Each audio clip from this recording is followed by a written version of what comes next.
O Evangelho de hoje, mais uma vez, nos aponta a hipocrisia como um grande problema e também um sério desvio das leis de Deus. Mais especificamente, refletiremos sobre como a tradição material muitas vezes se deturpa para atender às conveniências do cotidiano e aos interesses das instituições que retêm o poder.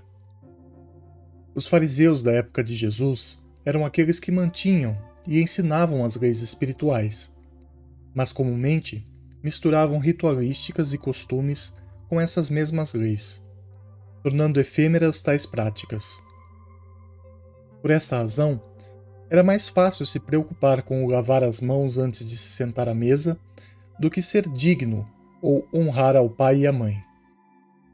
Jesus critica fortemente esse cabresto doutrinário que impedia as pessoas de ver e viver as verdades espirituais, tornando-se ele próprio um exemplo de que as necessidades morais são sempre superiores às tradições materiais. Cristo disse: "Não é o que entra na boca que macula o homem. O que sai da boca do homem é que o macula. O que sai da boca procede do coração, e é o que torna impuro o homem.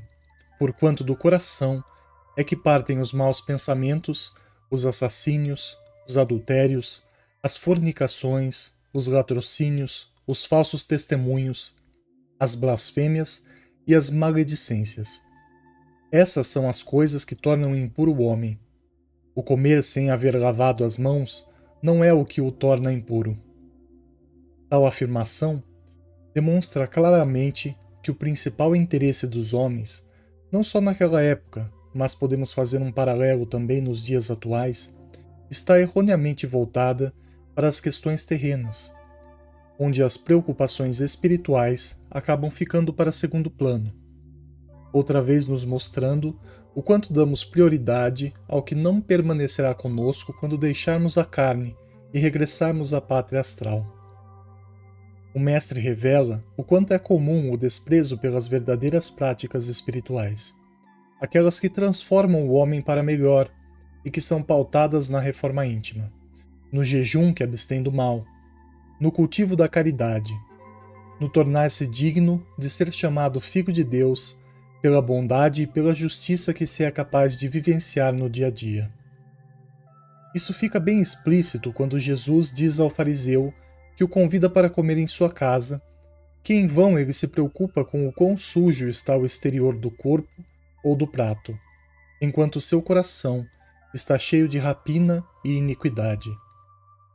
Ou seja, a preocupação para o homem de bem deveria ser o quão limpo e puro estão os seus sentimentos, as suas intenções que germinam em sua mente. Mais vale uma consciência tranquila e aliada às verdadeiras práticas de renovação à luz de Deus, do que ficar cultuando e repetindo rituais que nenhum efeito têm na elevação da alma. É importante ressaltar, porém, que em momento nenhum Jesus foi contra os costumes higiênicos ou negou a relevância dos costumes e tradições de sua época, mas sua real intenção sempre foi destacar que o verdadeiro objetivo da existência está no que só a mente e a alma podem desenvolver, colocando as outras questões sempre como aquilo que sustenta esse crescimento moral. Por exemplo, a higiene é fundamental para que exista saúde no corpo físico, mas somente a reforma íntima traz a saúde para o espírito.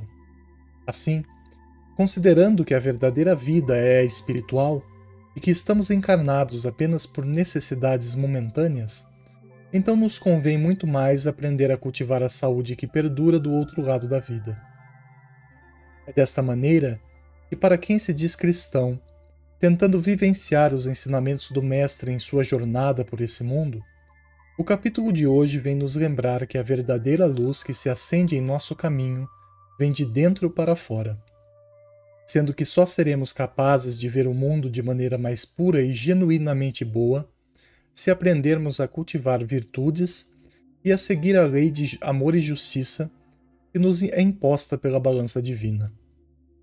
Essa tomada de consciência novamente nos desperta para a necessidade de olharmos cuidadosamente para as situações em nossas vidas nas quais ficamos presos às tradições mundanas, deixando de lado o nosso culto e a nossa devoção ao crescimento moral.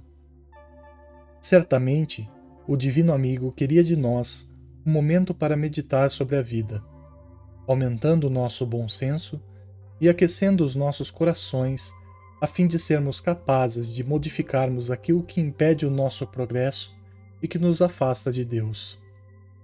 O Ben Alves tem uma frase incrível que nos ajuda a entender isso melhor. Ele diz: "Nós não vemos o que vemos, nós vemos o que somos. Só veem as belezas do mundo aqueles que têm belezas dentro de si." É desta forma que é preciso limpar antes o que está sujando a nossa mente e corrompendo o nosso ser intimamente, para que possamos aproveitar do mundo as suas maravilhas e viver mais harmoniosamente. Por fim, não deixemos de cuidar da saúde física, mas tomemos muito e maior cuidado com o que nos torna aliados e em sintonia com o poder divino em nossas vidas. Que assim seja e que Deus Todo-Poderoso nos abençoe, hoje e sempre.